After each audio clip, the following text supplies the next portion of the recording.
as an author, we think differently than other people because I remember kind of having this discussion with my girlfriends. I have a group of girlfriends from the DC area, and we would go out. And I remember when I first started, and they were like, "Well, how did you come up with this?" And I said, "Oh, well, this was the thing that made this book come to fruition, and this was the little thing."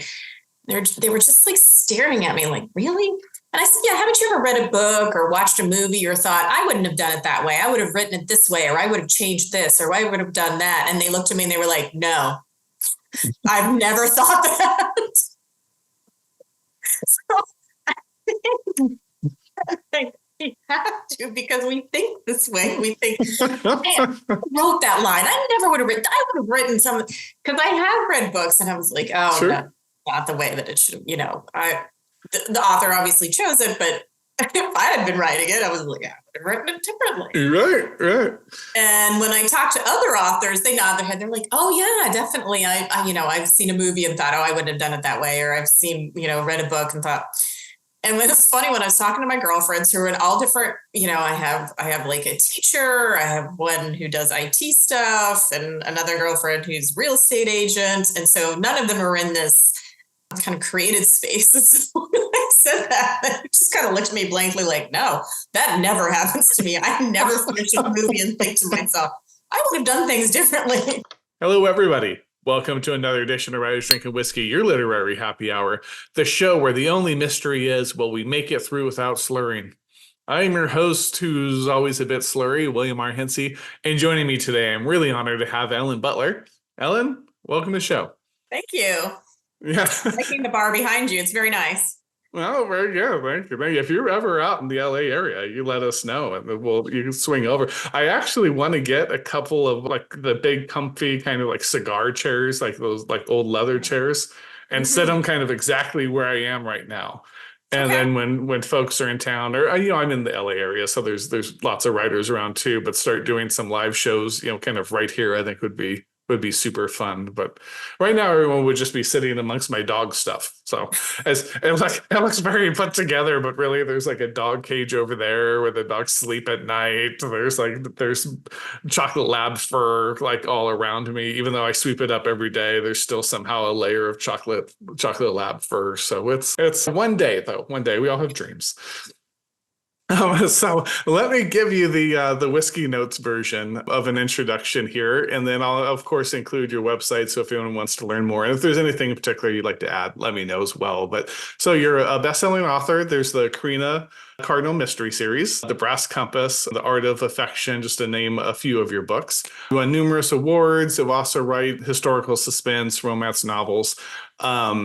And that was all I noted down. There was a ton more. Is there anything else you'd like to kind of add to that list?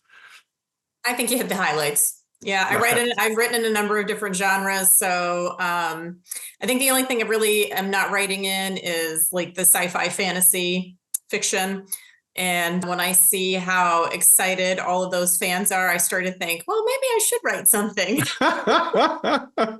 This is very true. I didn't know it's a fairly like newer phenomenon, but there's the romantasy now too, right? That's really kind of like taken off. I'd never heard of it. Like suddenly that was popping up everywhere, and I was like, oh man, that's whole new genre. I have a friend who's writing mermaid romance, which is like part of the romantasy. So.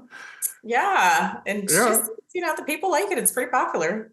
For sure. Yeah. You gotta go where the people are, And I like to say, because I always say the show is like 6 degrees of Kevin Bacon. So our degrees of Kevin Bacon we had you on the show once. I always call it the speed dating version when we were at the Creatures, Crime, and Creativity Convention. It would have been September 2024. So the last one as of the time we record this. And we did the show there with you and Reed Farrell Coleman and Vaughn Jackson, so now I've had you all on the show proper. So I'm very excited about that. And then that was through Austin Camacho. So I'll link that up here. See future me, remember to link it up here. You never know with future me, that guy lets me down quite a bit. Future me and past me just like annoy me like no others, like they're always like messing things up somehow. But for folks joining us today, and I don't even know if we covered this in the speeder one, but where are you in the world and what's the best place to get a drink there? So I'm actually living in Williamsburg, Virginia now after, almost 40 years of living in the Washington, D.C. area.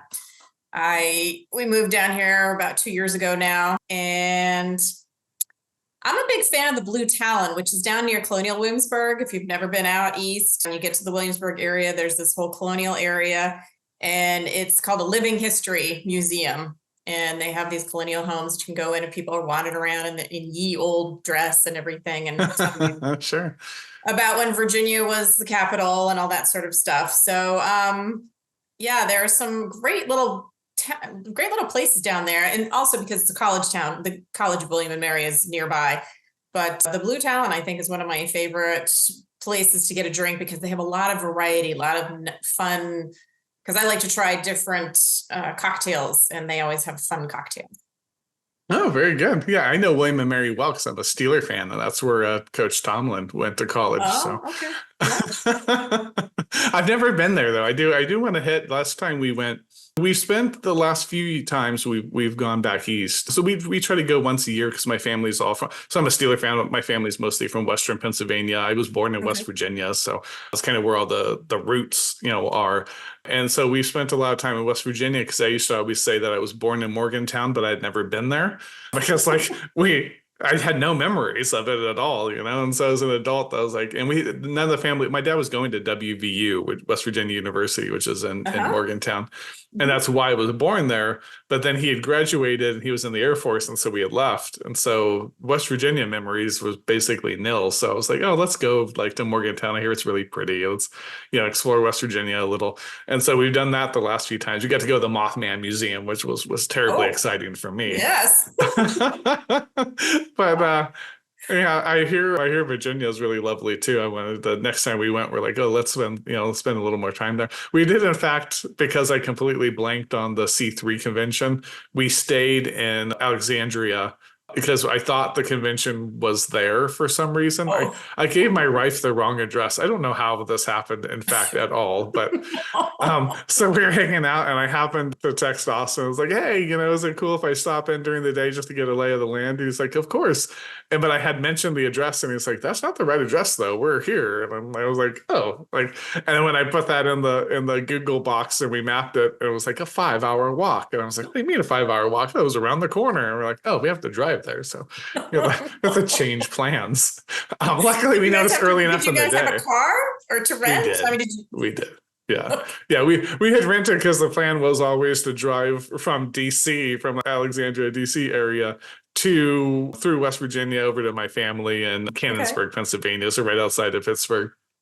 So that was always the plan. But so it lucked out. At least I noticed early enough in the day to where it's like, okay, well, we just have to change plans and, go back and, shower and change now and head to Baltimore. So luckily it's all close. I'm in California where none of the, you go LA and San Francisco, they're not close. You don't just drive over an afternoon. It's going to be without traffic, it's a 5-6 hour drive. So it's nice when you're back east and things it's like Baltimore and, Washington are an hour away. And out here in our mindset, especially when you think of the Southwest, how empty everything really is, Southern California is all one urban sprawl for 100 miles, but once you get out of there, everything is just sparse and there's no one around until you hit the next mega city up in San Francisco or smaller city down in San Diego. But thanks for that. So what I'd like to to really start with is maybe you could give us your author's journey, kind of where you started off, where you've been kind of leading up to today. So I started in the romance women's fiction arena, and in each one of the first 5 books that I wrote, there was pretty much an element of suspense, and I kind of started to read, and it was a little bit of romantic suspense, except for one I had one rom-com. And I kind of realized that I enjoyed writing that suspenseful part, and I wanted to delve further into that. So I pivoted, and that's when I started the Karina Cardinal series. That's a mystery, modern day. She lives and works in Washington, D.C. area. She's an amateur sleuth. She kind of falls into her adventures or gets pulled into these adventures that I put her through.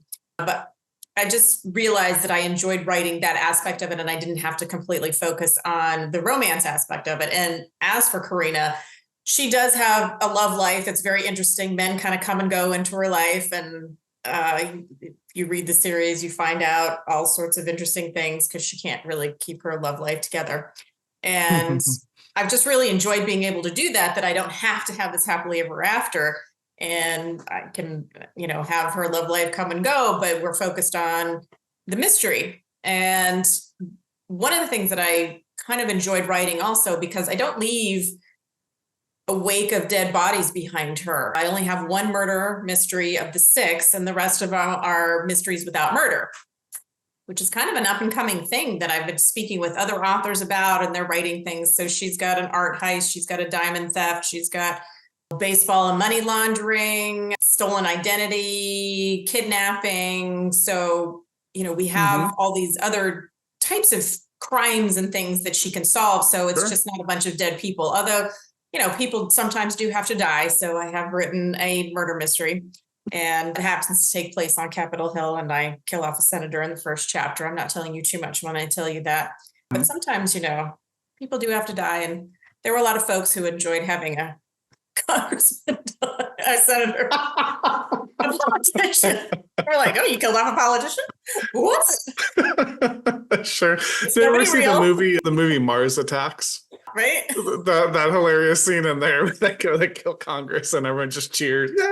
It's like, if you're watching Writers Drinking Whiskey, you believe in the arts and in the freedom of artists to pursue with their stories.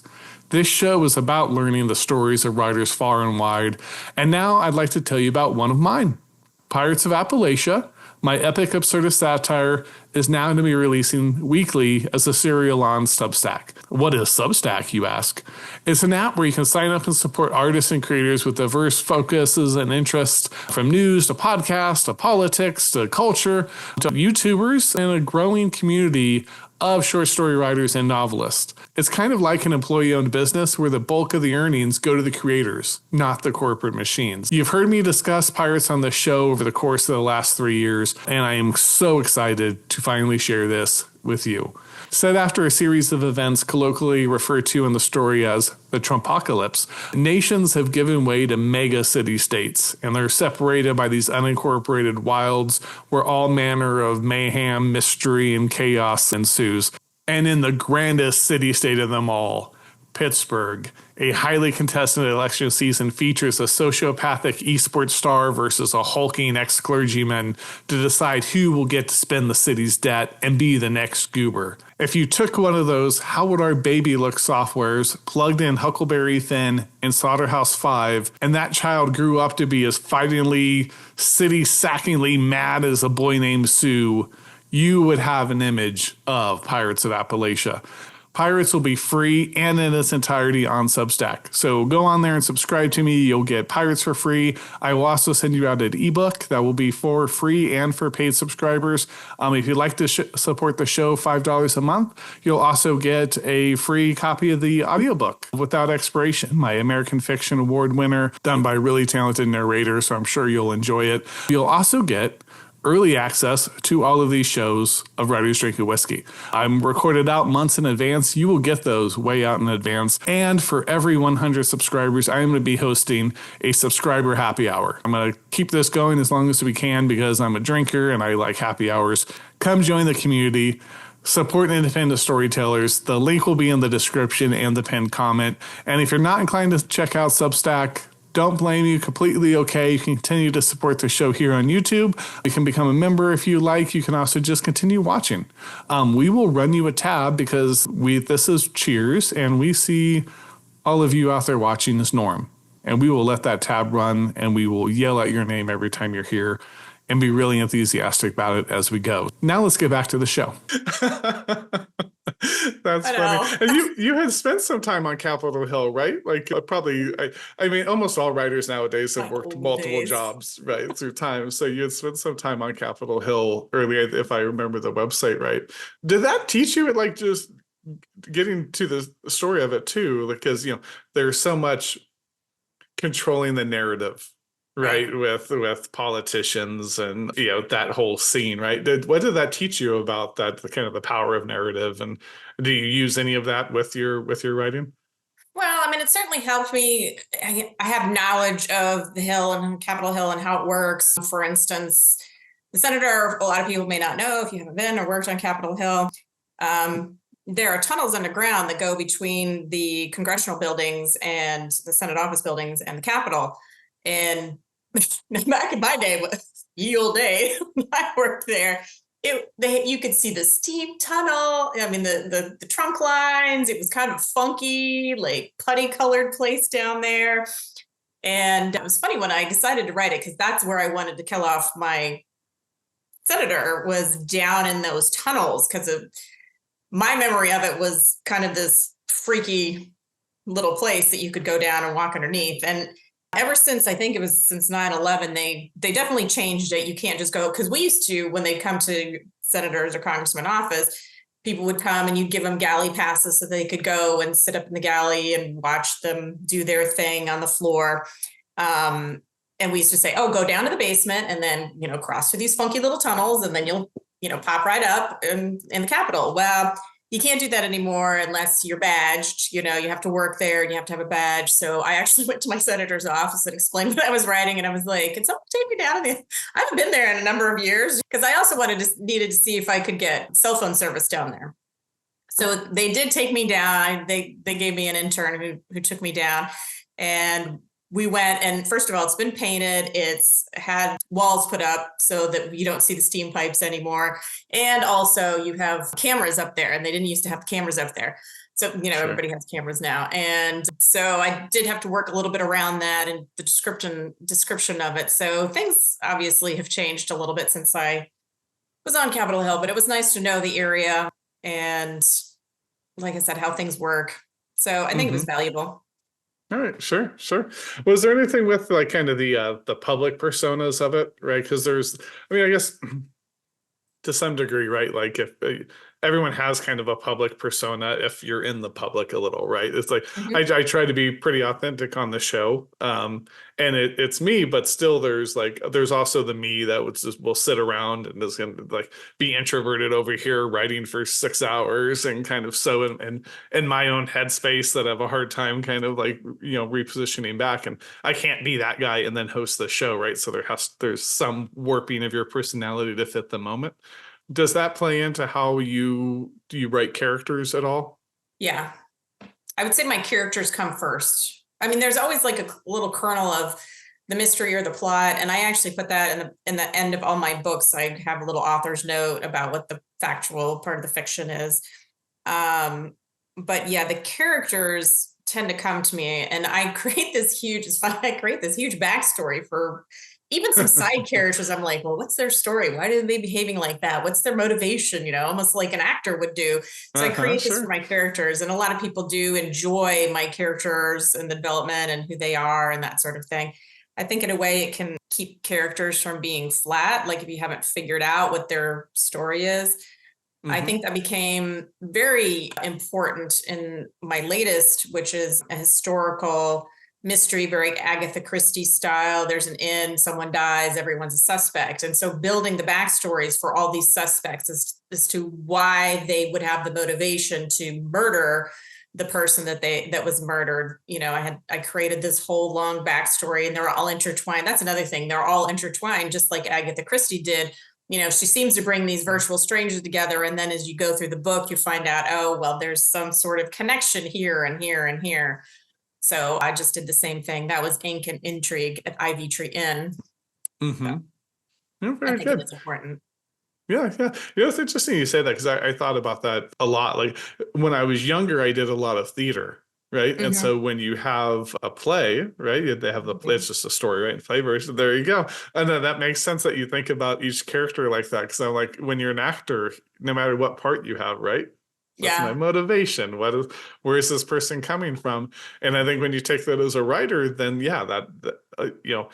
don't have the cast of, however many, right? It can be it could have the cast of dozens, you can have a cast of 5, 6, whatever it calls for. But when you think of each one of those characters, regardless of how big they are, how many lines they have, it can give you a lot more richness and depth to them just naturally. You you don't always have to spell it out so much. If you know it as you write it, it'll become more authentic, just like them acting it out. So I think that's very true. yeah, yeah. Very cool. So I wonder then, so I like to, get into like because the show is called Writers Drinking Whiskey.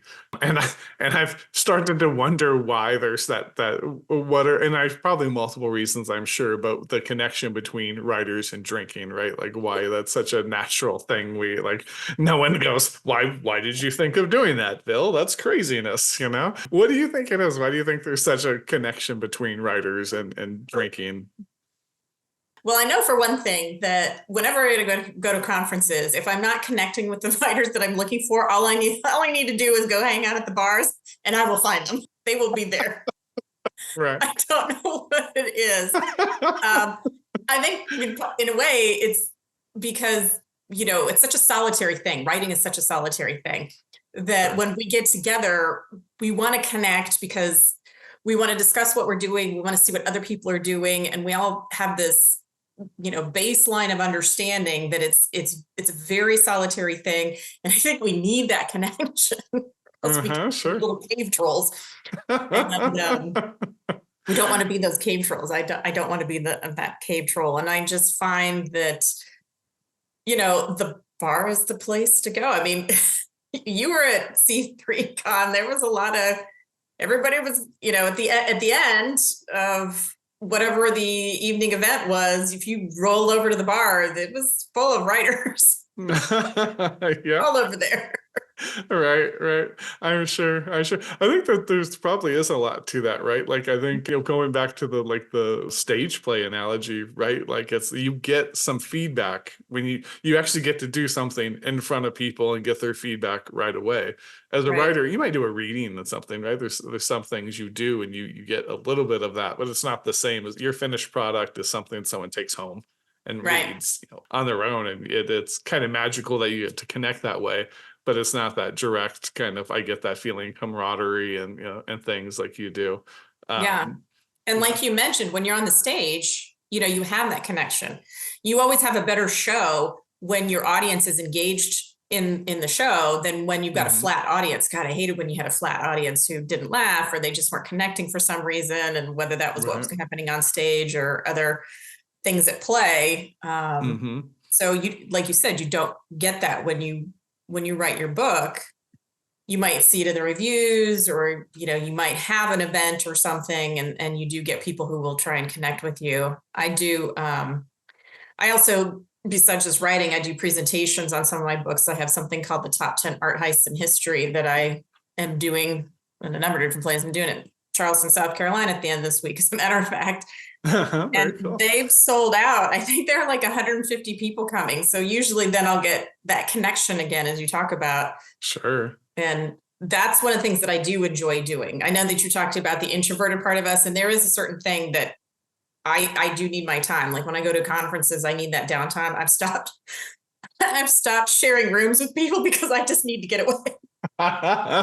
Sure. I need the capability of just going to my room and not talking to anybody for a little while. Right. But I think it's also important to have those connections. I do need those connections as well. I just, at the end of the day, I own space. Right, exactly. I always think of it, and I always forget the word, but there's like introverts and extroverts. So we usually say they're like separate, right? I think everyone's probably on some kind of spectrum with the two, right? You need some alone time, you like some time, but where they kind of fit you is maybe you like to be extroverted way more than introverted, right? But I heard I forget what the word is though, and I need to Google it one of these days. But there's a word where you're kind of both, and I think there's probably a good segment of writers that are actually both, because there's that aspect you want to write something, but you want to share it, right? Is equally as much, if not more. And if you don't get out and actually get to experience that sharing like firsthand and take part in it, that's why I love to do the show live so much. And like I like to play with the audience, and if I'm out, I make sure there's trivia, there's some way I get to engage them and fool around with them, because then I think it's better for them.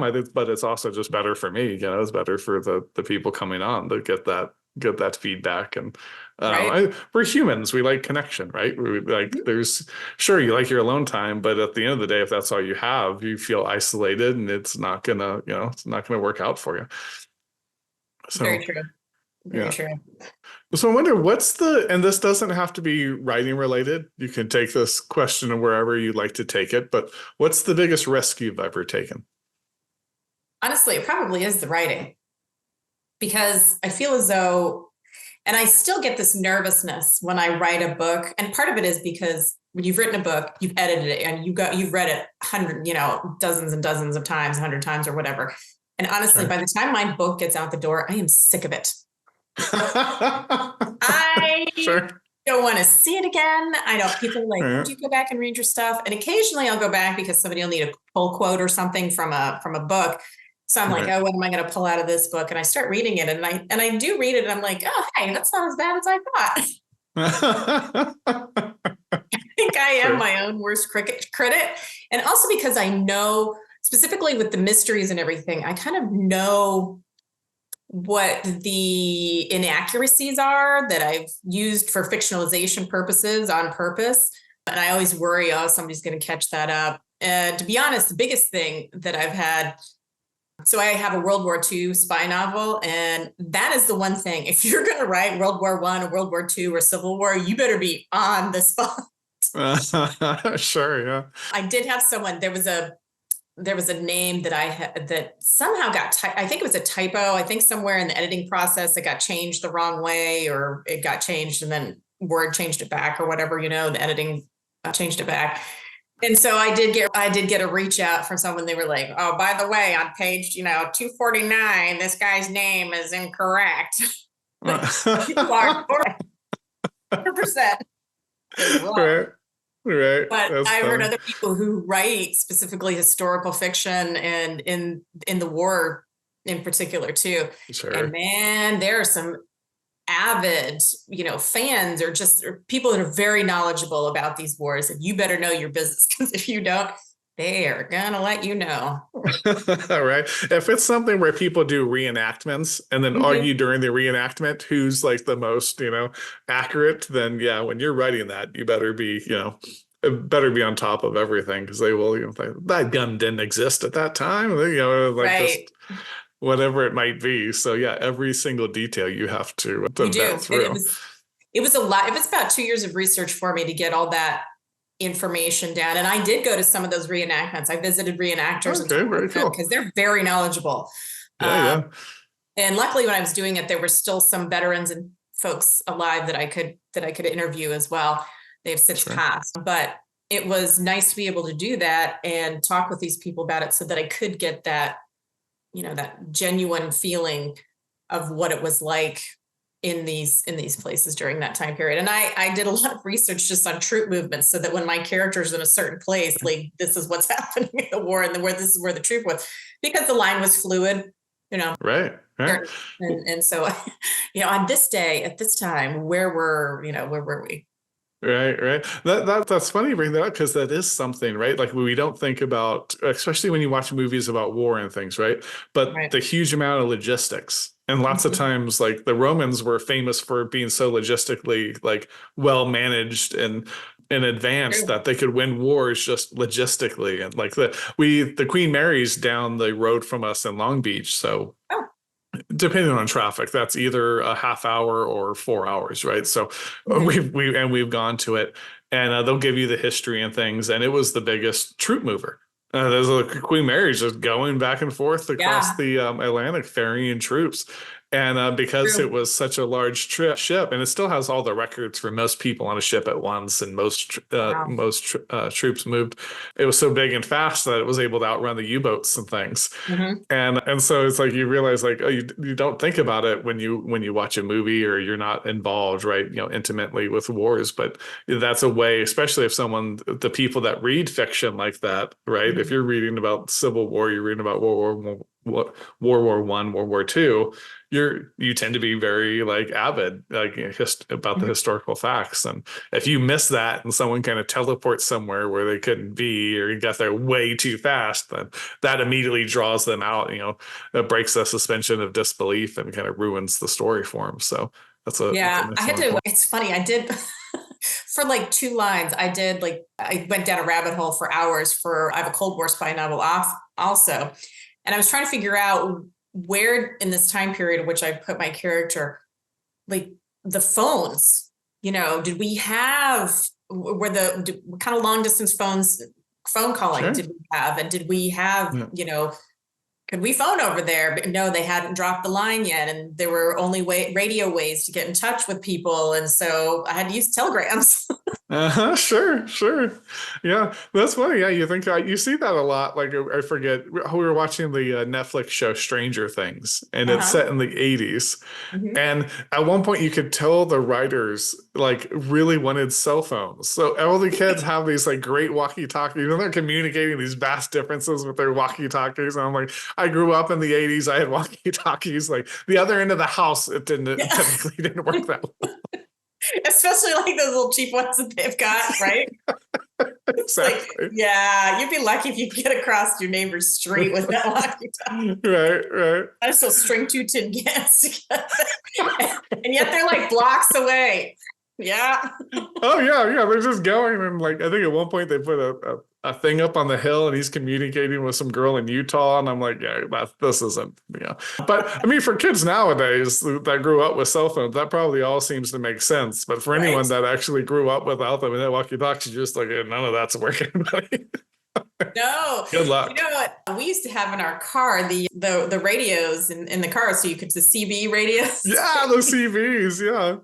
So when we travel, because we used to travel with friends and that sort of thing, and so somebody would have a CB in their car, and and you'd be trying to be like, we need to pull over, the kids gotta go to the bathroom or whatever. But you communicate. It wasn't like today where you just like phone the person up ahead and be like, hey, we gotta exactly. You just text, we're gonna pull over, and they're like, okay. Right?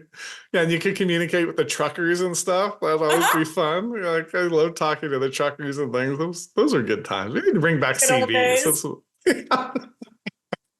That's what this has convinced me. I'm gonna start a CB radio company and try to bring these back so people on the road can talk to each other. Maybe less road rage, and be like, hey, you cut me off. Oh, sorry about that, pal. Oh, okay, no problem. We'll stop at Del Taco. Oh. And the names, I just remember we used to like make up CB names or whatever. Yeah. That was like that was how you were, I don't know, inconspicuous, or that's like people have handles now in all these chat rooms and that sort of thing. Sure. That was the CB handle. Yeah, I know the CB handle. It was fun. My dad's a pilot, and he has a small plane. So pilots, you always have a thing. So even if you're going, so like, and my dad has the same name as me, and my grandfather has the same name as me, and all the way to a William Hennessy at some point in Ireland that came over. And so we're a whiskey hotel, which is fun. But yeah, so you get so they have the thing, but they would always do it. So my dad would be coming in, be like, okay, yeah, we're coming in whiskey hotel, and want to land at thing 5, like, okay, whiskey hotel, do this, and I'm like, this is so cool. This is like CB radios. You just get to do it in your planes now. So yeah, the cars, we need to bring it back. We'll reunite everyone just with CB radios. That's why there's such division in this country, is we lost our CB radios. CB radios. So I wonder what would you think? And again, like all of these questions, it can be writing related, or it could be anything related. So what do you think those maybe the greatest failure you've ever had? The hard one. Probably in my writing as well. Sure. Yeah, I sent around some short stories. I was trying to work in a different field, because long novel writing is very distinctly different from short stories. And absolutely. I tried dipping my toes into it, and I did 2 that I sent around. They were calls for them, and I sent them around. And I thought, hey, too bad. And then I really started reading other people's short stories, and I was like, oh, there's a reason why I was not accepted. It was crap. Sure. What's funny is there's almost an inverse relationship to where, like, the shorter it is, it's almost the harder to write. It's like I don't. You gotta tighten. It's like down to, and it's basically like a scene. You've got to get it. It's in the flash fiction. I'm amazed at people who can do this flash fiction. Right. Because when they do it well, they get they get the feelings of what everybody's feeling, the sound, the smell, everything around there with just 100 words or less. And I'm just like, Right.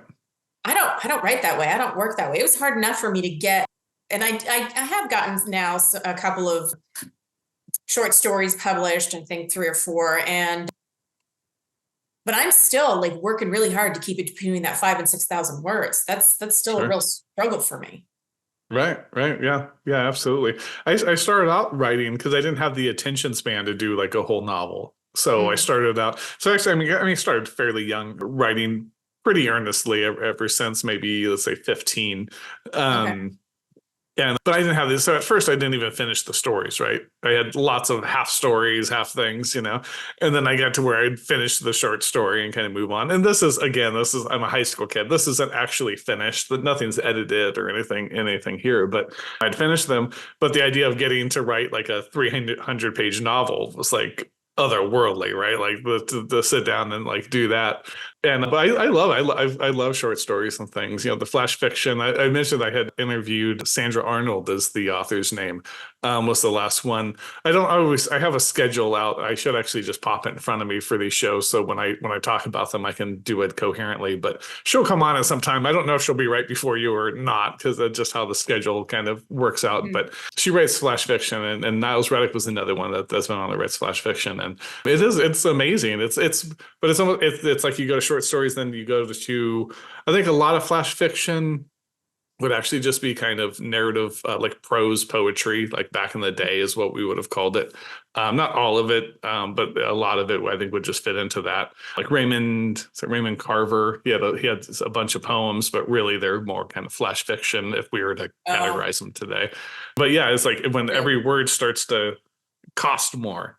Right, basically, right. It's like that's the cost of this word for a poem is $300 per word because you have to fit it in here, and then a novel you can space it and do it. So, but that's interesting. So you went the opposite way. So you started writing novels and then tried to parse it down. Yeah, because these long, this big long idea would come to me, and the scenes that I wanted to incorporate and everything. So, yeah, although. My mom will say, so my mom was the first one, of course, to get my first book, and she had me come to her book club. We talked about it, and of course they want to know about the writing and everything, and they were like, well, did you write before? And I said, no, not really. And then my mom comes out, it's 2 books, one's from like 3rd grade and one from 5th grade, and one was called Mickey Mouse Goes to Mexico and Banana Bonkers. That is probably like the start of my flash fiction. Like, I don't know, 7 pages or something. And actually, they're really nice when I think about what the teachers must have done, because they're actually in these little, they're sewn up, which I don't remember doing.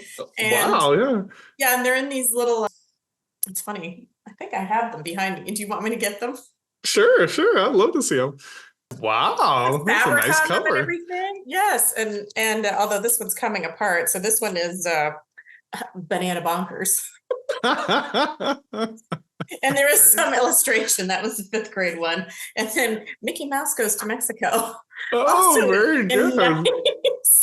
That is so awesome. Covers and everything. Yes, I don't think I illustrated this one. No, but I did write in cursive. So these days might not be able to read it because I was writing in cursive. This is true. Here in California, they banned it, and then I hear they were just bringing it back. There's something I heard that I should look it up, but there was something that said that writing in cursive it makes you like a better reader or something. There's something with actually doing it that helps with critical thinking or something. I forget what it is. I wish they had not taken it out of the curriculum. My son is autistic and he also has dyslexia. And actually for those kids, it's a lot easier because, and he was learning it when he was young, but they just never reinforced it at school because I just had him doing it in therapy. But since you don't have to continually pick up your pencil, it's a lot easier for those dyslexics to continue moving through. And so it's very hard. He's got dysgraphia and other issues, but I just wish that, and he can still read it though. Like my oldest son didn't really have any of it at all. And when I was asking about it, around second, third, fourth, fifth grade, when we were learning it and doing it, I was like, are we not doing cursive or anything? And they had like a week to show the kids how to learn how to write their signature, because there's some kids don't know how to actually write a signature. They just print name, and then it says print name. So they print their name again. Right. Because the teacher said, well, to be honest, there is so much in the curriculum now, because at least in Virginia, they've actually shoved a lot down the grades. So things that we were learning like grade or two above is now in third grade, or instead of being in fifth grade. Sure. So they shoved so much down in the grades that there's so much the teachers have to get through, because we're also teaching to a test, that they just don't have time, because it is a time consuming thing. If you think about it, we're teaching them print and the ABCs, and then we have to teach them, and so every day, because I remember every day in third grade that we were doing cursive, and that's how you learn. You have to do it every single day. And they just did not have time for that. Oh, wow. Yeah. Well, I can see it. My son, who is 8th grade, and he was talking about homework, and I'm like, well, part of the reason you get so much more homework now is that like every Thursday is a minimum day. The school ends like an hour earlier than mine used to end, and it starts at the same time. So I'm like, you actually have less hours you're in school, but you still have that same amount of work they want you to get done. So you can't finish it in school. They send it home with you. And there's been a lot of that, but that's good. I'll have to check that out, because my grandson Juju is autistic, and he's kindergarten now. Yeah, he's kindergarten, and he's he's getting pretty good, actually. He's like, now he can really communicate. We just had my wife and I are crazy people, so we took our 2 grandkids. So we took Juju and Ellie. My niece Tori and her husband Kevin were going to be in town, and they asked us if they could watch their 2 younger kids, River and Lucy. So like, okay, we'll have River and Lucy, and we're like, oh, let's grab Juju and Ellie too, so the cousins can kind of hang out and have a play date for the night, right? And so now we've just signed up for 4 little ones, right? And so then I was like, oh, why don't I get my sister's kids, Alfie and Remy? We'll bring Alfie and Remy over too. Okay. Oh, then my other brother's kid, Kieran. So now we have 7 kids. It's just the 2 of us. And 3 of them, Remy, Alfie, and Kieran, didn't stay the night. They were here until late. They didn't stay the night. But so then my wife went to drop them off, and it was just me alone with the 4 littlest ones that are tired at that point. Luckily, what was funny about it, we joked, it was like, it actually was a little easy. It was actually much easier than we thought, because there's so many of them. They became their own ecosystem. Yeah. And Juju was there, but it was really fun, because he was very delayed, like learning to speak, but he's really gotten to the point now where for one, when you ask him something, he knows exactly what you said and he can answer you. So we're like, oh, hey, you need to go pee pee, no pee pee, no pee pee, so it was like, before you didn't know if he knew what you're saying, but now you know, and then he can ask for what he wants and things, so it comes over with. So he likes to wear my hats now, so he had like 3 hats on, because he wanted to wear all of Pop-Off's hats, so he just has these hats. I'm like, okay, enjoy the hats. Clickety clack, clickety clack, tickety clack, ding. Oh, hello. You caught me right as I was putting the finishing touches on my epic absurdist satire, Pirates of Appalachia, and now it is time for the long road to publication and the long editing process. As writers, we spend tons of time editing our work. The hardest part, I think, of the editing process was really like the proofreading, the copy editing, because you were so immersed in it. I've just spent 13 years immersed in Pirates, got it all together, went through, edited it front and back, by characters, all these different asymmetrical ways, and still it's going to have typos in it. And they're going to horrify me one day if I ever find those in the actual printed edition. The way I combat that is with Edit GPT. You found today's sponsor. The link is on the screen now. I'm going to put it here. Here's the link. If you're on the podcast forum and you can't see me pointing up at that link, if you're on a podcast, you're really missing out. I'm really animated with my hands. But if you can't find it on there, feel free. You'll find it in the description. It helps support the show, helps restock the bar, helps keep this guy happy so that we can keep putting all these shows out there for all of you. Thanks for everything. Let's get back to the writing, because Pirates of Appalachia is not going to finish itself. The one thing Edit GPT cannot do is save the file for you. So I'm going to make sure to save that now. So I want to get back to my work. You get back to your regularly scheduled programming. Everywhere you go, people talk about how they write, right? Like, this is how to write, how I write, etc. Right? What I like to kind of talk about a little bit more than that is like why you write, right? And like, they come up. There's not that there's a right or wrong answer, but people have different reasons. So I wonder why it is you kind of keep going back to the page. Why do you like to write so much?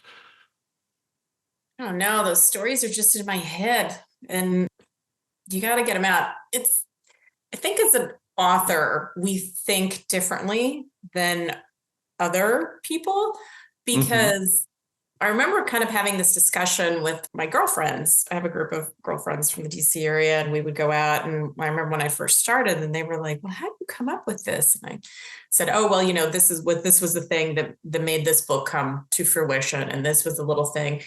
They were just like staring at me like, "Really?" And I said, "Yeah, haven't you ever read a book or watched a movie or thought, I wouldn't have done it that way. I would have written it this way, or I would have changed this, or I would have done that." And they looked at me and they were like, "No, I've never thought that."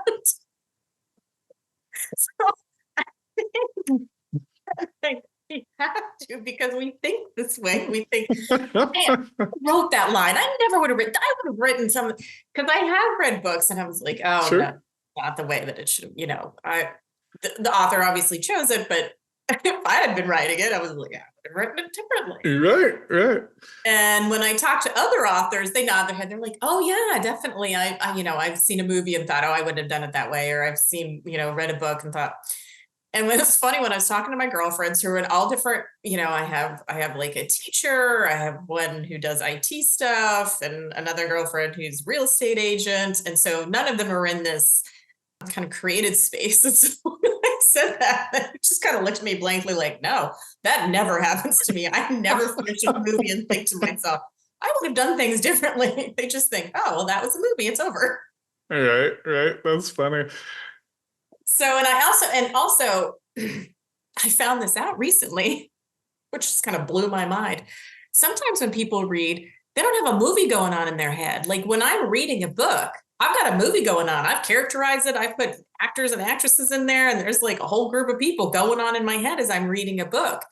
Sure. People look at me and they're like, "No, I didn't know this was not a thing. I thought everybody had a movie going on in their head when they read a book, or when I write a book. That's what I have. I have the scenes going on in my head, and then I have to put them on the page." And apparently, well, I don't know if you were not aware of this, but there are people out there where they just read a book and it's just information going in. Right. Well, that is, it's so funny because it's so easy to forget that people don't think like you, right? And like we can have different thoughts, but you think like, oh, it's generally this way.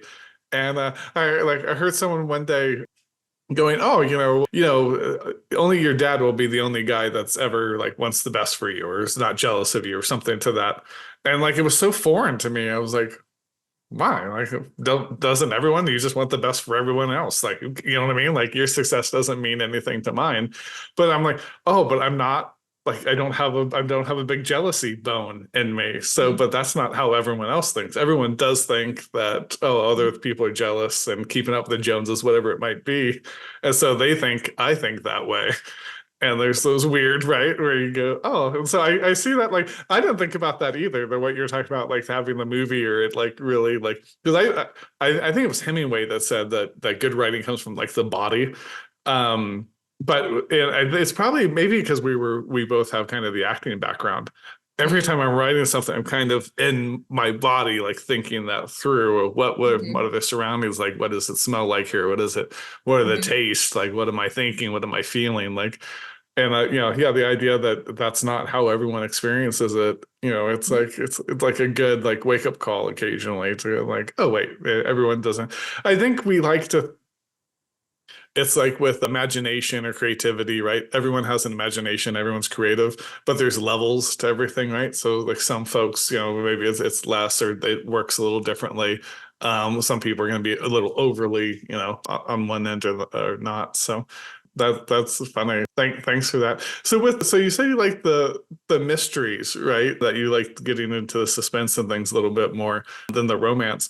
Is there So when you're writing those two things, is there some like crossovers with how like the story go? Mystery, right? You're trying to like figure out if there's the jewel thief, right? Who was the jewel thief? So you get the jewels back, right? What you solve them, right? There's a solution to it. Well, romance, right? The solution ends up being the two people like getting together or whatever. I guess they could break up too, depending on the situation. But how it is there any overlap with the kind of storytelling crafting of that? Well, it's funny. Because I wrote in romance to begin with, and because I do like from Karina Cardinal, and even for my historical fictions, I incorporate what I call love interest. So there's always that, love interest to give, and it helps round out the character as well, kind of see how the reaction is and everything. But I often get put on panels that talk about this, that talk about, the love interest in your fantasy story, the love interest in your mystery story, because it is true that when you're writing romance, the romance is driving the story. That's the whole storyline.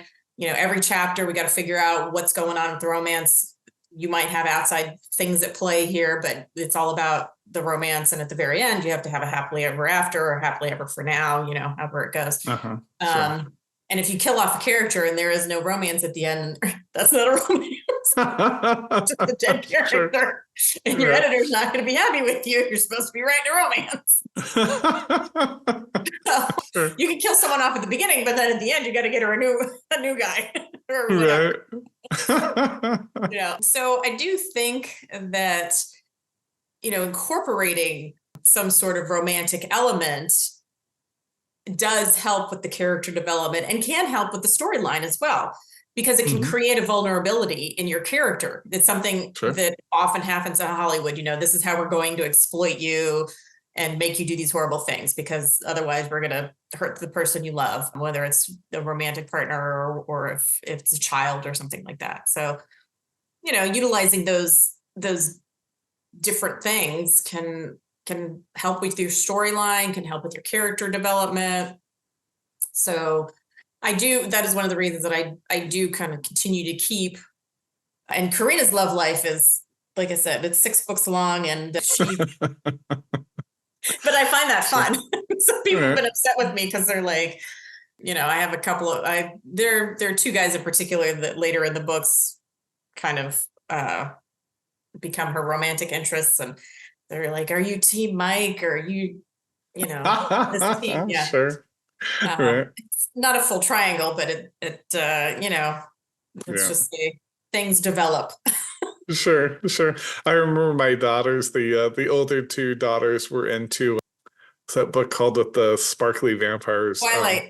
Twilight, yes. I was like Team Edward, and I forget the other one, but I went into that. I was like, what are you talking about teams? Like, oh, well, some people want, was it Ella, something like that? Yeah, Bella and Edward was the vampire, and who was the Jacob? Okay, yeah. So they're like, they kept saying, "Oh, Team Edward, Team Jacob." I'm like, and I'm a sports fan, so I'm like, "What are you talking about? Are you reading like a sports book or something? Like, what's Team Edward?" Like, no. Some people want her to end up with Edward. Some people want her with Jacob, the werewolf, and the vampire. And I'm like, okay, well, you guys are reading. I'm happy. Yeah, and those teenagers did eat that up. They did. Oh, they did. They loved it. Those movies are out there. So excited. I think they did have me watch it with them one time. I think I fell asleep. There's certain ones where they're like, oh, like I've never actually stayed awake for a whole Harry Potter movie. Like I know it starts with like happy birthday, and like I'm pretty much, and there's some owls around, and I'm out. It's a good way to get me to. I'm sure it's very lovely, but I pass out. So Twilight was about the same. I wanted to ask you about like, so because I know you're a hybrid writer, right? So you do some traditional, you do some indie. So I wonder generally, right? Because then there's also all these new, I know serialized fiction is starting to kind of make a comeback here now. Where do you see kind of the future? And I think also just to add something even in the mix here, I know there was, I forget what lawsuit it was. Or maybe it was the antitrust they were talking about with some of the big publishers that wanted to merge again, where it came out that I think it was Simon & Schuster for sale, wasn't it? I think so. I think that was the one. And so they had to release information, and it came out that like most authors under them were selling like 12 books or something, right? It's like they're making the lion's share is the back catalog. It's still selling Harry Potter and things, and a few other books, but most of them, and they do like 2% on marketing, which is just way lower than any of the other product-based, company I've ever heard of. And I worked for some, but thinking those 2% as your marketing budget was shameful, just to be honest. But where do you see it going? Like, what do you think maybe the next 5-10 years look like as far as, the publishing industry? Well, I think it's interesting. First of all, talk about the different ways that people read, because I think that also makes a difference, because it's very interesting. The boomers, they still want a book. Although I have seen more and more when I go to these retirement homes and that sort of thing, when I speak there, a lot of them are reading on Kindles now because they don't have space. So they're downsizing, they're offloading and stuff like that. I think Gen Xers, we will read both Kindle. I know that I read both Kindle and books, but I also have a lot of audio listeners. Part of that is because I was from the DC area, and those people are commuting an hour a day, maybe, an hour one way type of thing. And so I did find when my book started coming out in audio, I found a whole new audience. Sure. And then, but it's interesting because, and the millennials are big, they're e-readers. They're all on the e-readers. But Gen Z is interesting. They're starting to flip it. They're going back to, they like the paperback. Not only do they like the hardcovers, actually, and they like them when they're pretty because they like displaying them. Sure. Have you seen this whole thing? They like these displays, and because I have some romance authors that are putting out these special hardback editions of these beautiful covers, just gorgeous, bright colors and that sort of thing, with the spine that makes it look all pretty when you put them together and everything like that. Sure. I think that's a big thing in the fantasy fiction world and in romance, to be honest, because when I start trying to talk to my mystery writers and readers and that sort of thing, they're like, what are you talking about? So I don't think reading is going to go away. I still think that it's an important piece of creativity and an escape for people. And that's one of the things that I always say when people are like, well, what do you want people to get out of your books? And I'm often straight up, I hope they're entertained. That's what I want to get them out. Part of my books are to take you away, because it's kind of ugly world right now that we're living in. And I just want them to take you away for a little bit and maybe give you some amusement or make you think, or, enjoy the action adventure to it, or help unravel the mystery and use your mind to unravel the mystery. So sure. That's one thing that I want is to entertain. And as long as we still need that entertainment, I don't see it going away. My big concern is what's going to happen with all these new books written by AI. Right. Now I have talked with people who were like, oh yeah, I can tell when it's an AI book because it's so formatted and formulaic, and that there's not a lot of, I don't know, it's creativity, but there's just something kind of missing from it.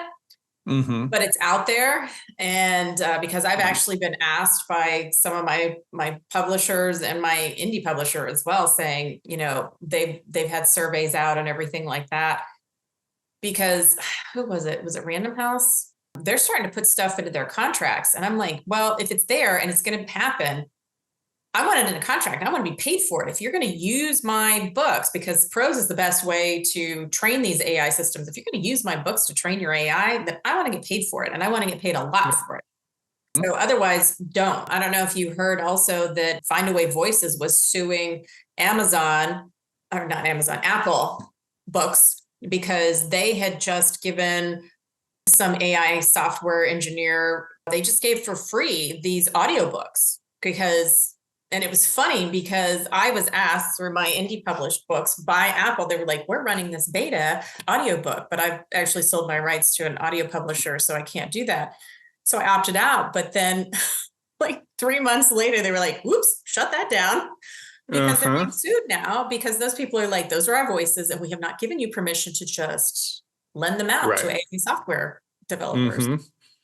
So I do think that's kind of where are we going with that? And sure, like somebody said, I want AI to do my dishes. I don't want AI to write my books and make my movies. You know? Right, right.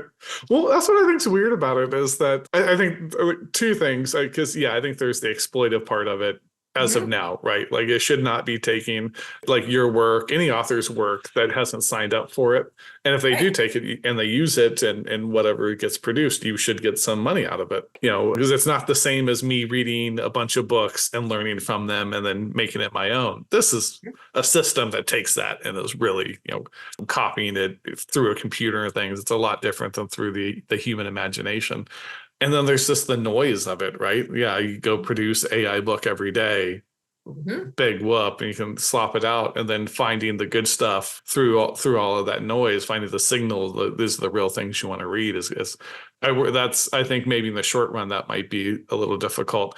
But what I don't get is, I think there's probably a way you could use AI and write a decent book if you were using it every chapter, you wrote it and you edited it and kind of went. People probably can make some passable stuff that's still a little human, that way.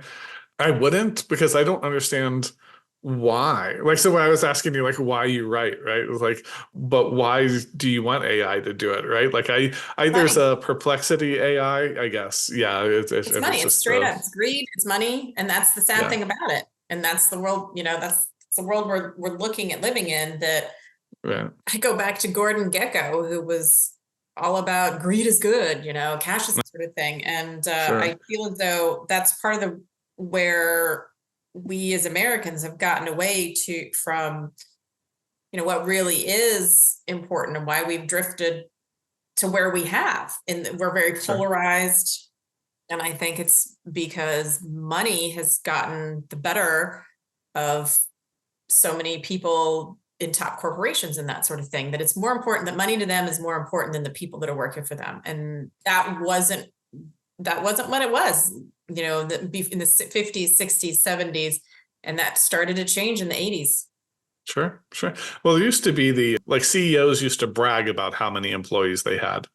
And now they almost brag about how many they laid off, right? And it's like, well, where's that money going? Just it siphons up to the top, and it's just kind of greed for greed's sake. But I think and then you're overworking. You overwork the staff that you still have. That's everyone I know who's been downsized. They just have more crap on their plate now. They just have more on their plate, and it's never taken off. Right. And so you always just get more, right? It's just, just throw it on, and then you hire somebody, and it's like work more hours, then why aren't you checking your emails at night? Kind of thing. And I've heard people say there's kind of the meaning economy, right? The age of authenticity. I've heard a lot of people saying that the people more and more are just gravitating to people that they feel are authentic, that you find meaning. Because I think there's still that thirst, right? I think there's, as humans, there's still a craving for meaning, for something more than just. And I think that's why he had mentioned young people. So my daughter, so we have the three daughters. The youngest one, Michaela, she's a big time reader. And she keeps the books that have the nice covers. So in her room, she reads a lot more than that. She'll donate the ones that don't have the nicer ones, but she likes it. So it's a whole artwork, up there. And it's her favorite book. She might reread some, but also just, it looks nice. And then record sales were the one segment of the music industry that were growing, because people wanted something tangible, something. And then, there's a different noise to it. And it feels like you're experiencing something. So, because I don't think they're mutually exclusive. I think it's like you were saying, cool, have an e-reader and have some books on there. I still like a lot of times to have a physical book because I like that connection to it. I like to feel it in my hands. And if I'm researching something, a lot of times I'll just get an ebook, because I'm just researching it.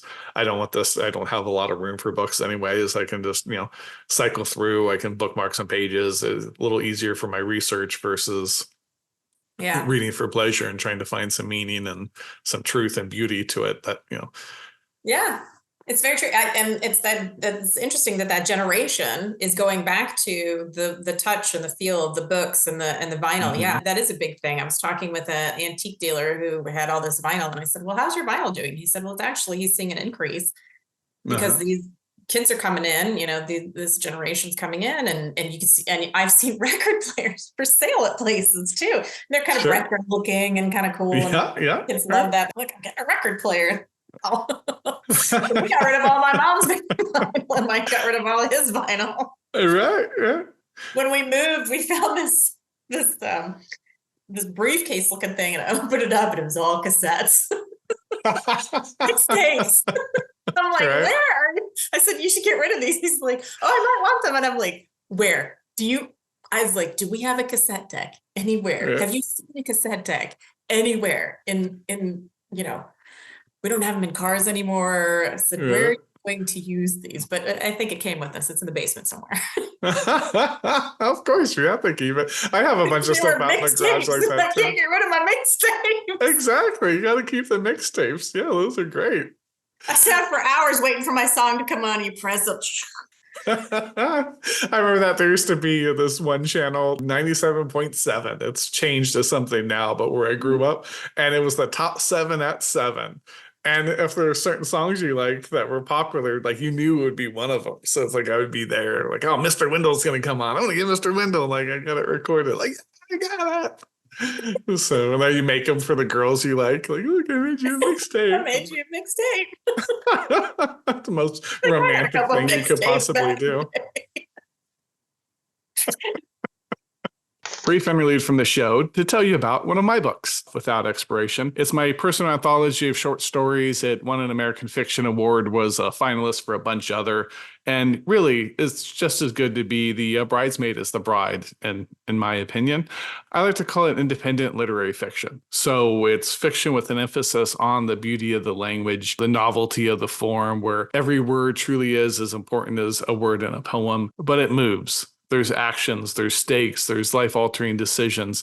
There is suspense. This isn't just people wandering around the suburbs looking for unsaid epiphany amongst the melancholy. There is real impact to every story. This is not a book that I was writing solely for you to escape and be entertained for a couple hours. This is writing that's really meant for us to experience something together. That kind of cathartic experience between writer and reader that is sacred. That's really so precious. So if you wouldn't mind taking a moment to check out the cinematic trailer, I will have it right after this. And thanks so much for your support one way or the other. Now let's check it out.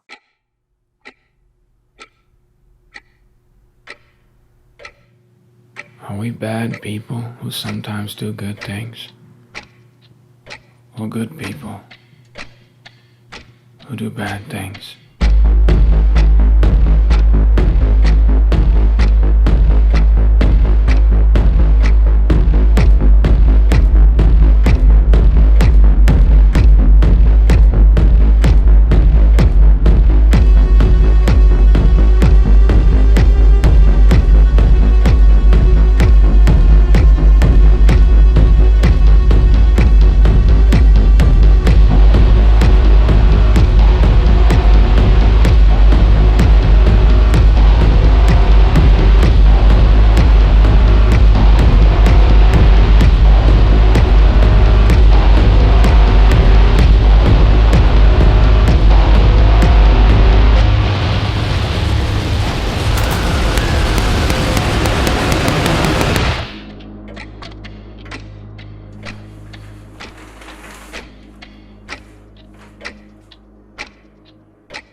So I have a very special portion of the show I like to get to, and I know we're recording early in the day. You drank with me at C3, so I was very happy with that. But so we will metaphorically, symbolically drink here. I call it shots. So it's just rapid fire question.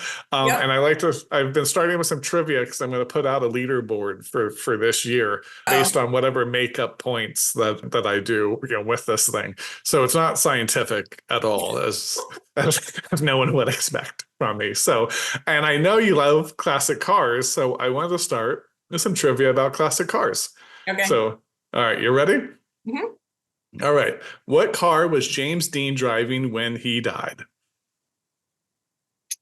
Oh, I don't know. I'm going to say a Chevy of some sort. It was a Porsche, specifically a Porsche 550 Spider. Oh, Spider. Oh, that's a cool looking Porsche. Yeah. It was a I cool didn't know Porsche. about that. I didn't know he died in a Porsche. Yeah, yeah, he actually died out. So I grew up in a place called the Antelope Valley, which is the northernmost section of Los Angeles County. Okay. It's high desert. So if you ever see those mountains when they show the Rose Parade and stuff, those are the San Gabriel Mountains. And I live right along the foothills with Pasadena and stuff here. But on the other side of those, many miles away from LA, there's a place called Palm Hill in Lancaster. And it's high desert. The Mojave Desert is where that is. And he passed away driving over there. And apparently that car is also cursed. So if anyone wants to look it up, there's an interesting story behind that spider. So I am gonna have to look that up. Yeah. There's a whole thing. I think there's other accidents involved with it, but if you look it up, so it's got a really interesting history to that car.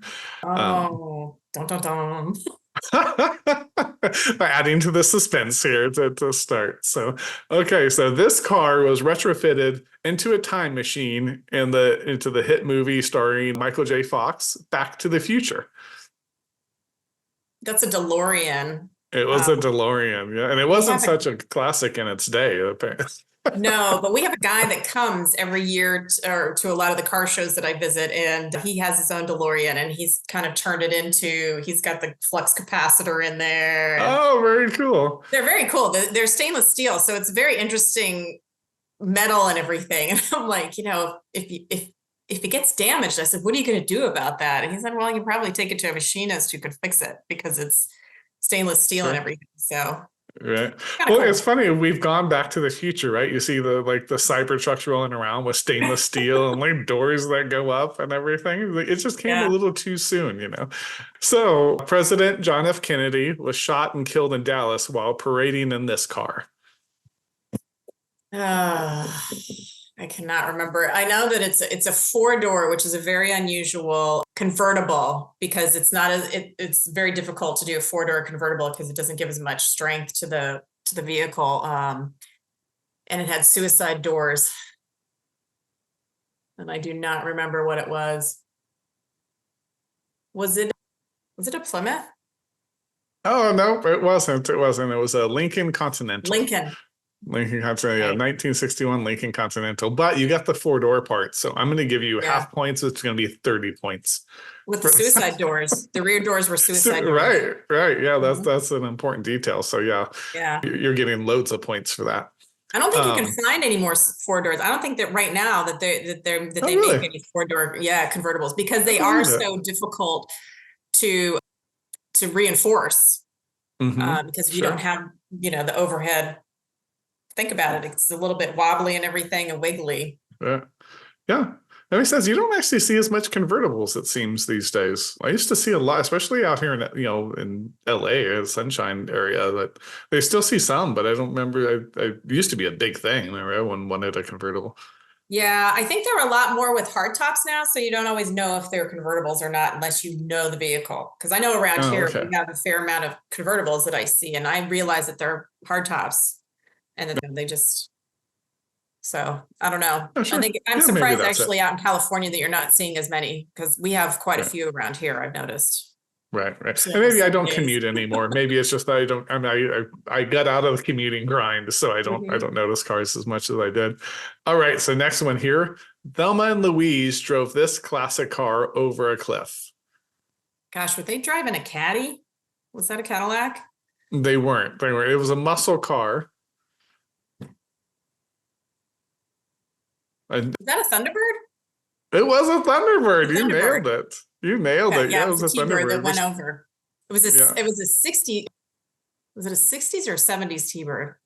It was a 66. 66. Okay. Yeah. And that Thunderbird was my first car, but it was an 89. They were less than classics. I know what that looked like. I know that's what I drive. I have a 2003 Thunderbird. Oh, very cool. Yeah. Yeah, I love my Thunderbird, but it's been a lot of years when the bird's gone. And last one for our trivia here. In Stephen King's classic novel, Christine, this car proved to be a killer in more ways than one. Gosh, what was Christine? I've never seen that movie. And I read the book a long time ago, but I cannot think of what it was. You mentioned the maker earlier at one of your other guesses. Was it a Plymouth? It No? was. It was a Plymouth Plymouth Fury. He was Fury. really Okay. on the nose with the Fury there, but yeah. Okay. Fury. Awesome. Okay, so thanks for that. So that'll adjourn our trivia. I'm going to give you 150 points for all of that. Pull us out of there. Exactly. So we'll see. People may ask for recounts for these things, but all points are final and non-negotiable. Okay. So next one's for our shots. Where is your happy place? Oh, probably. So in my bedroom, I have a chaise lounge and a little reading light. And so probably with a book there, and in the morning with a cup of coffee or tea, in the evening with a glass of wine, just there reading my books and Oh, very good. being, lazy and reading. I always feel as though it's hard, because I do feel as though if I'm not doing research or something, that it can be a lazy thing. And I think that part of that is our own culture, because if you get outside Absolutely. our culture, the French and the Italians are very much about, having that downtime. They're more focused on when can I get the downtime, as opposed to here in America, we're like, go, go, go, go, go, go, go. Right. So when we do take that downtime, sometimes we feel as though it's lazy, when in reality, we need that time. We need that recuperation time. Otherwise we get burnt out. That's why so many people have anxiety and everything. Yeah, amen. I think you're right. I think now more than ever, you had mentioned reading isn't going away. I think now more than ever, we need to read. We need to take that downtime, get into something you can actually be part of, right? That's not a screen that's this wall over here at you. It's something you internalize, and take in and take some time and think through life. So I think it's a wonderful, happy place. And what's the best piece of advice you've ever received? It was actually probably at a C3 con. I was kind of, I can't remember which keynote speaker was talking about it, but I remember it was run your own race and don't compare yourself to other people's, because everybody's author journey is going to be different. And just because yours looks this way does not mean it's wrong or bad. It's just what it is. And that, somebody else's who you think is all, had all this success and everything. There are very few people, lightning in a bottle, that you get this overnight success. 99% of the time, those people worked really hard to get where they are and to achieve that type of success. And your success just may look different. Right. Yeah. Amen. What's the worst piece of advice you ever received?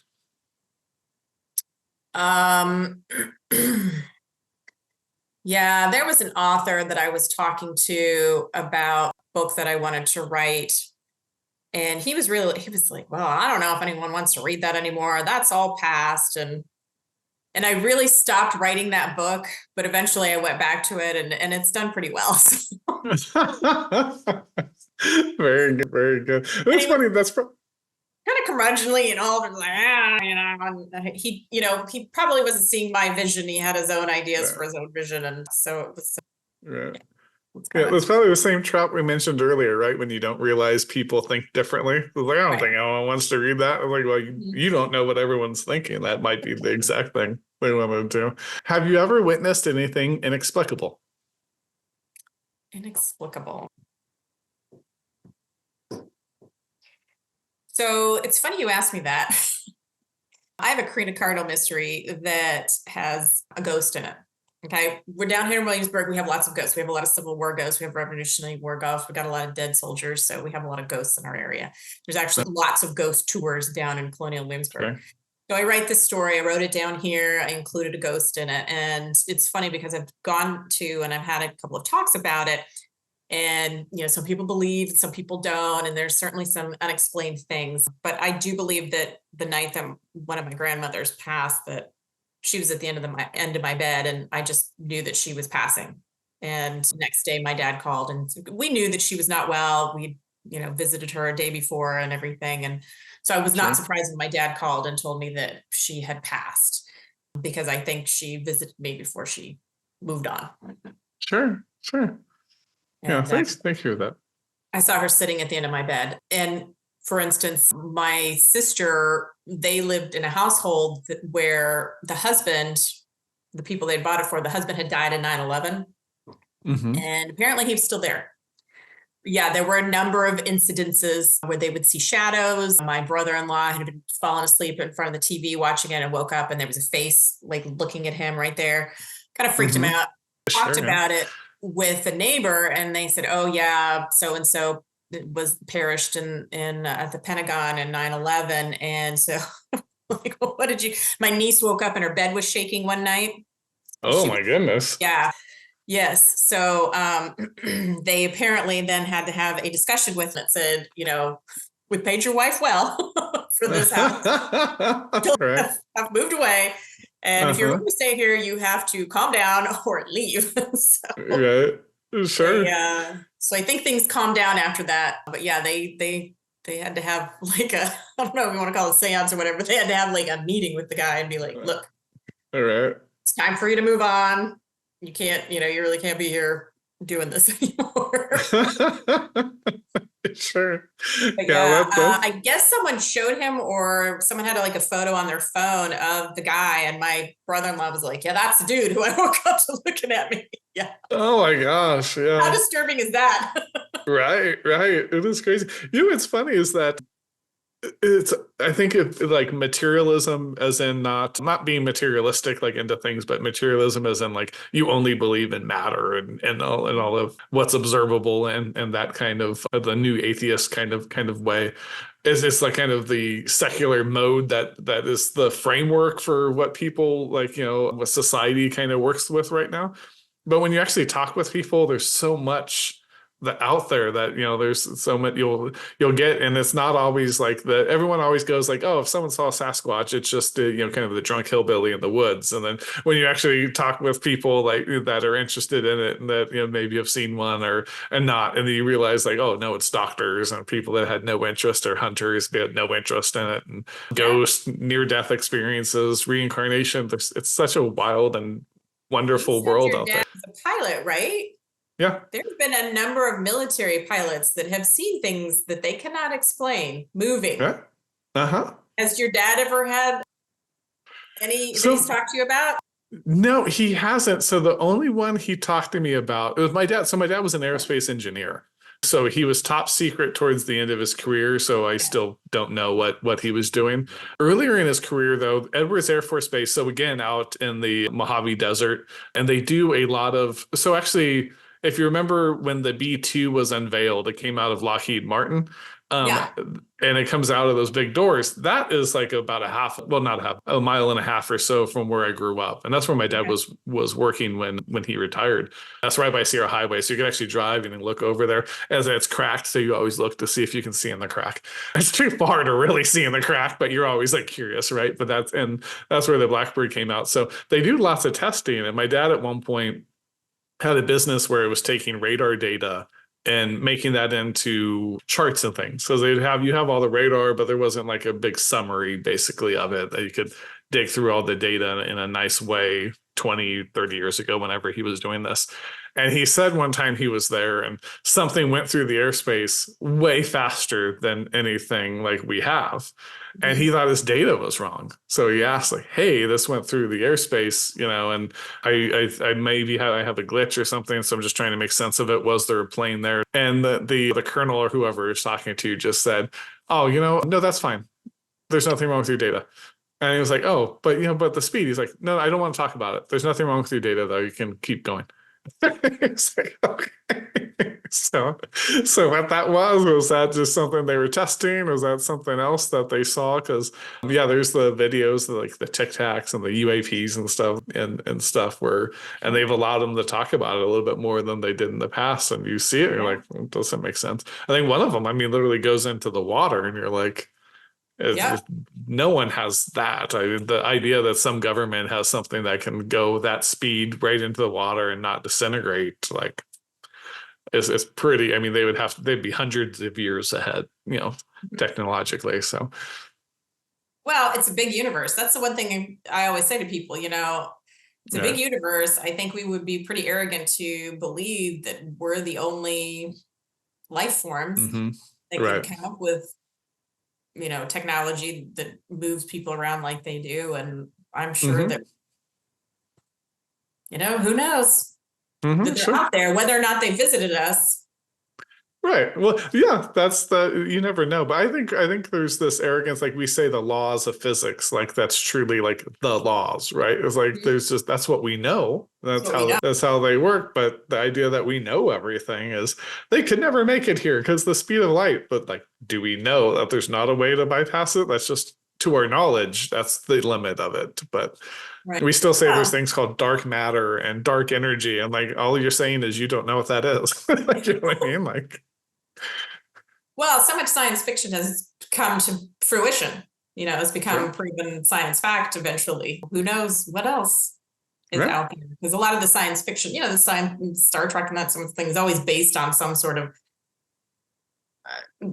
science of some sort. And then Right. they just fictionalize it or whatever, utilize it for whatever. And then we've Mhm. certainly seen some things come to fruition Right. from back in the day. Yeah. Yeah. Yeah. Amen. Maybe not always in the same timeline, right? We're like, oh, we'll have hoverboards by 2015 and flying cars. But I mean, there is actually flying cars. They're just not, prevalent yet. But I've seen a few models that they're almost more like flying helicopters or flying drones, Yeah. maybe is the better term for them. But they work. People, some people have them. We just, hasn't figured out like how do you work that, in the roadways yet. But the technology's there. Mhm. I mean, James Bond, that was back in the the 70s. I think so. One of them had like this flying car thing, and Right. Yeah. So who knows? All right. So last one for our shots portion of the show here. Favorite podcast and why is it Writers Drinking Whiskey?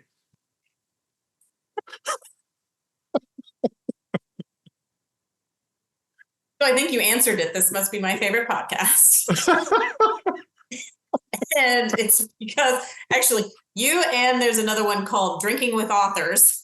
Sure. Which I've also That been one to on. me. And yeah, always had a lot of fun, chit-chatting with, I don't know that I've really been on a bad podcast. I've been on a number of them. Sure. I think the most difficult one for me was I didn't realize it was a fellow from, might have been South Africa. And I didn't realize that I was being put on that show. And his accent was so thick, I felt very uncomfortable because I couldn't always understand what he was saying. And I did a lot of, Sure. I beg your pardon? Sure. I'm sorry, I can see that. Right. That's always a hard time, right? You can't like hear someone and kind of like you go and you're like, well, wait, okay, like how do I feel? Like there's context clues, so you're trying to piece it all together. So awesome. So thanks for that, and thanks so much for coming on. It's been a blast getting to talk with you. I can certainly link everyone up to the website, but is there anywhere else they should go to if they want to learn more about you and your work?